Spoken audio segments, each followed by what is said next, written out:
Hanggang ngayon, isang nakabibinging katahimikan pa rin ang sagot ni Marcos Jr. si isyu ng umano'y paggamit niya ng illegal na droga. Kahit nga ang mismong pamilya niya, hindi siya tuwirang maipagtanggol sa isyong ito. Sa viral video na inilabas ng online political commentator na si Maharlika, kitang-kita ang kamukha ni Marcos Jr. na humihit-hit ng white powdery substance. Si Cathy Binag na ex-partner di umano ni dating Congressman Tony Boy Florendo, binunyag naman kay Maharlika ang umano'y mga drug session ni Marcos Jr. Sinasabi na mga drug user ay praning, balisa at wala sa tamang pag-iisip. Kaya daw sirain ng isang drug addict na pangulo ang bansa. I went to Dr. Google, WebMD, and according to this regarding cocaine addiction, ang nakalagay po dito is if you are a long-time user, it might cause long-term changes in brain chemistry, and it will make it harder for you to think, sleep, pay attention, remember things, and make decisions. And reaction time may be slower. Hindi maliit na bagay ang cocaine addiction, Mr. President, kung sakaling meron kang ganyan.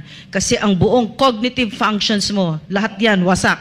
Pag-iisip mo, judgment mo, your memory, your learning ability, your perception, you can really destroy our country, and in fact, that is what you are doing.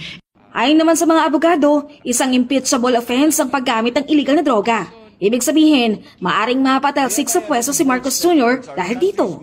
Naniniwala po ako at naninindigan na ang paggamit ng pinagbabawal na droga ay impeachable. Ito po ay betrayal of public trust, pagtaksil sa tiwala na ibinigay ng taong bayan sa isang opisyales. Ang ehekutibo po ang tagapagpatupad ng mga batas. Ibig sabihin po niyan, siya dapat ang nangunguna sa krusada laban sa pinagbabawal na droga at hindi dapat gumagamit.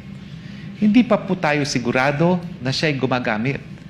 Pero nakapagtataka po, bagamat nandiyan na ang mga ebidensya, meron pong video evidence, merong testimonial evidence si Cathy Binag, nakakabingi po ang katahimikan ng ating presidente. If we connect this likewise to his present acts, kasi baka sasabihin nila, anong ground ninyo? Betrayal of public trust according to Gonzales versus Office of the President does not cover any and all official wrongdoings or plain errors of judgment. But if you will juxtapose this with his other acts, it might really fall under the definition clearly described by the Supreme Court in Gonzales versus OP that this would be also characterized by clear bad faith and of such gravity and seriousness as other grounds of impeachment.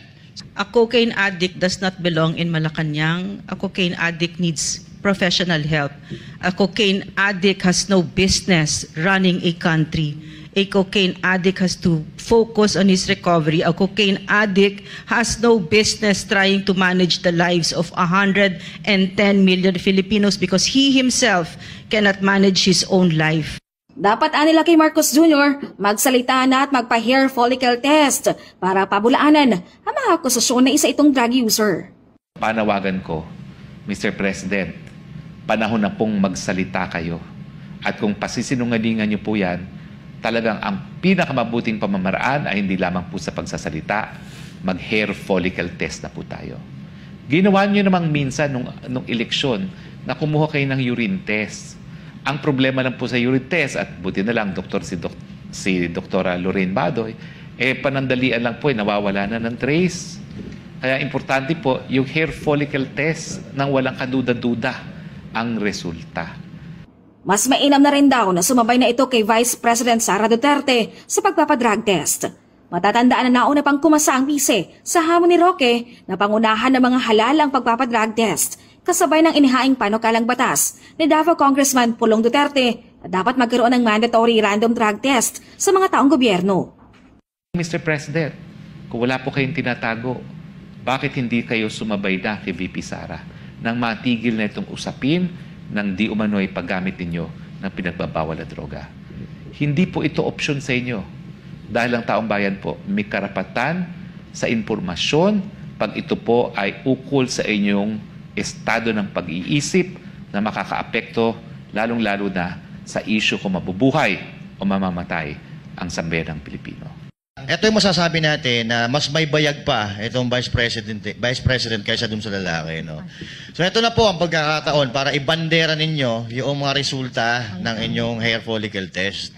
Ito na ang pagkakataon para patunayan ninyo yung na malinis po kayo, wala po kayong bahid ng droga sa katawan. Kasi kung talaga namang wala kang kinakatakutan, bakit hindi, actually, dapat nga, mag-suggest pa Presidente kung pwede gawin nilang buwan-buwan eh. Diba? Ipakita. Ito na yung pagkakataon ng Presidente na kasi kung talagang hindi siya gumagamit. ipagtanggol ang kanyang sarili. Correct.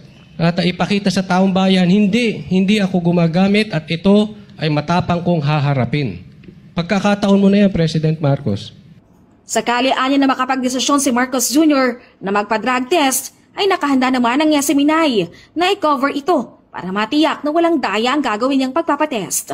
Para maging transparent, no? Ito, sa ngalan ng SMNI, kung sakali magdesisyon siya bukas, o kaya ngayon, na hair follicle test. Kasi ito, ino-offer din natin kay Vice President Duterte na live i-cover yan ng SMNI. Para walang masabi ang tao na, hindi, magpapalusot lang yan. Katulad noon, bigla na lang dumating yung doktor ng St. Luke's. Sinabi, okay na. Ngayon, para walang duda, gawin niya yan, public, i-cover natin live. Sukdo lang abutin pa yan ng 3 araw. Para sa Diyos at Pilipinas kong mahal, Mark Gonzales, SMNI News.